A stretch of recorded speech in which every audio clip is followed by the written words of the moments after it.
Amici, andiamo a preparare il ripieno dei colurgioni sogliastrini. Ho tutto davanti a me, i prodotti che ci servono. Per prima cosa le patate, eccole qui, queste sono patate del mio territorio, biologiche, rosse. Vi consiglio anche a voi di usare le patate rosse, questo perché? Perché contengono meno acqua, al contrario di quelle bianche. Quando poi andremo a preparare l'impasto ce ne accorgiamo subito, è migliore l'impasto. Poi cosa ci serve? Ci servirà dell'olio extravergine di oliva buono e 2 spicchi circa di aglio. L'aglio molti lo fanno a pezzettini e lo mettono in mezzo direttamente al ripieno, però c'è gente che questo non lo gradisce e infatti io l'ho fatto a pezzetti, vedete, e lo metto a macerare nell'olio, lo lascio così qualche oretta in modo che rilasci proprio il suo gusto. Naturalmente quando andrò a mettere l'olio nel ripieno eliminerò l'aglio, però vi assicuro che il gusto dell'aglio rimane. Poi naturalmente ci servono delle foglie di menta, proprio caratteristico di questa preparazione. Io le ho fresche perché ce le ho sempre nel mio orto e le faccio poi a pezzettini, le metto così fresche. Se voi invece volete conservarle perché avete difficoltà a trovare la menta, le potete anche seccare quando ce l'avete e poi tagliarle così a pezzettini e metterle in mezzo uguale. Questo, secondo il vostro gradimento, potete aggiungere o togliere la menta perché dipende dal gusto come vi piace a voi, che si senta più o meno. Poi gli altri ingredienti principali sono il formaggio che rende l'impasto molto molto saporito. Quindi per prima cosa non può mancare il pecorino sardo saporito. Io qui ho circa 100 grammi di fiore sardo. Questo non può mancare, ricordatevi, se non vi piace forte potete mettere quello semistagionato.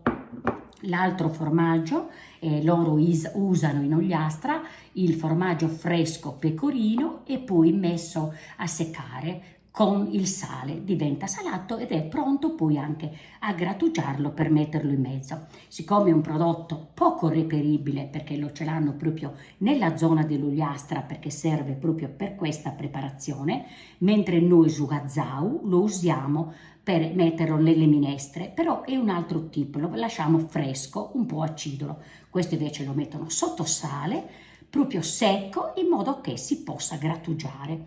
Io in questo momento non ce l'ho, ma si può sostituire infatti con un altro tipo di pecorino fresco che è pronto per grattugiarlo, le dà un sapore buonissimo lo stesso.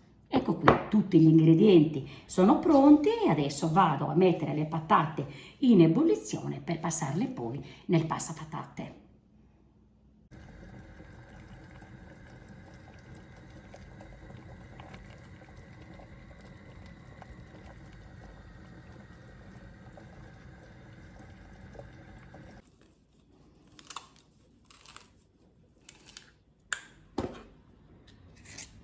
Ecco, vedete amici, le patate le ho passate nello schiacciapatate, sono pronte a ricevere il condimento. Come prima cosa prendo, che sono state già lavate e asciugate, le foglioline di menta, le metto così, queste sono fresche, come vi ho detto, le metto una sopra l'altra, così, prendo un coltello affilato, le faccio così, prima in lunghezza, fini,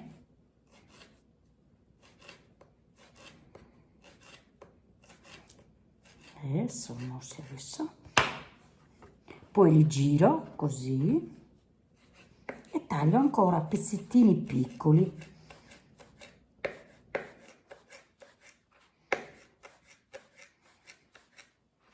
una sorta di tritto.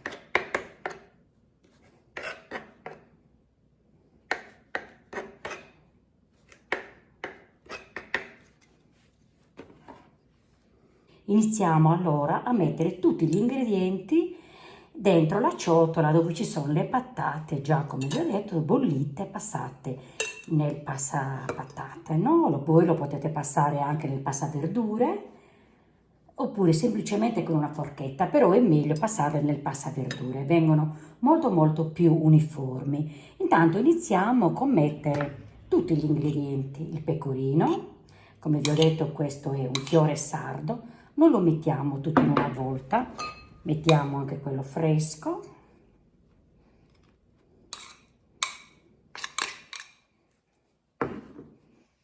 Iniziamo a mettere anche l'olio. Come vi ho detto, vedete, ho messo l'aglio in fondo, così a pezzettoni, e poi lo toglierò. Mettiamo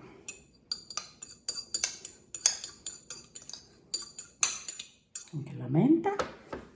Iniziamo a girare così. Poi naturalmente metterò anche la mano dentro, perché con la mano, col tatto della mano, cioè un samanuzza, diciamo in Sardegna, sentiamo se l'impasto va bene. Vedete, le patate rosse, l'impasto rimane asciutto e può darsi che necessiti anche ancora un po' di olio, per esempio.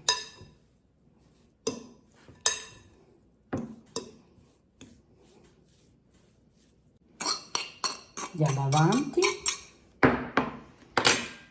mettiamo il formaggio, non mettiamo sale per adesso, perché come vi ho detto può essere molto piccante il pecorino e non ha bisogno di sale.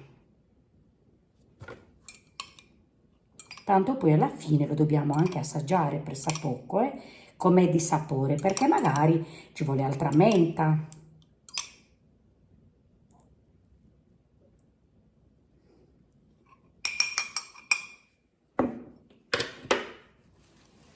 Giriamo ancora un po' per amalgamare. Adesso io mi lavo le mani e metterò la mano dentro.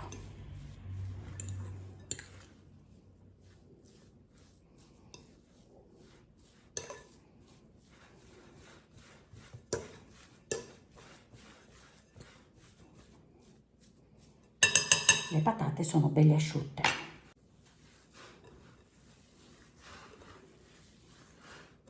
E con la mano sente tutto l'impasto, va anche sotto così, in modo che non ci siano grumi di nulla. Si sente un profumo buonissimo.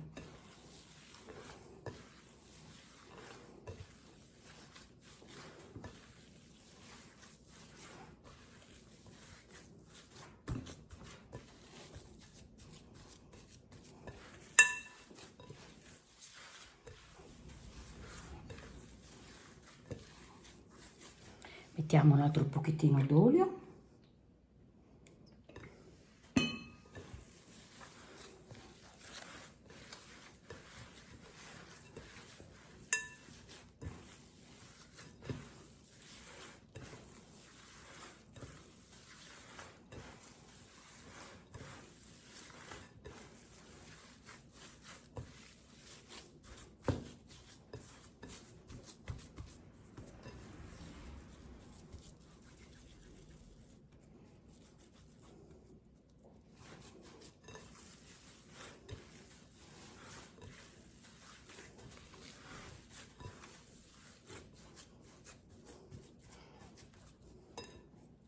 Assaggio, si sentono tutti i sapori del pecorino, dell'altro pecorino fresco, dell'olio, anche dell'aglio e della menta. Per me può andare bene.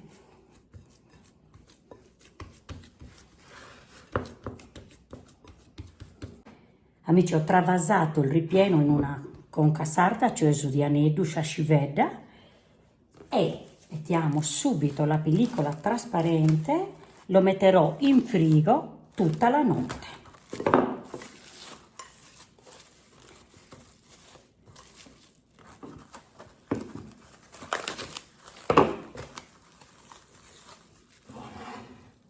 Vi dicevo che lo mettiamo a riposare anche una notte intera, perché l'impasto sarà più buono, diciamo, e intanto ci sarà da preparare anche tutta la pasta e poi anche la formatura vera e propria a spiga, ma questo sarà un altro filmato.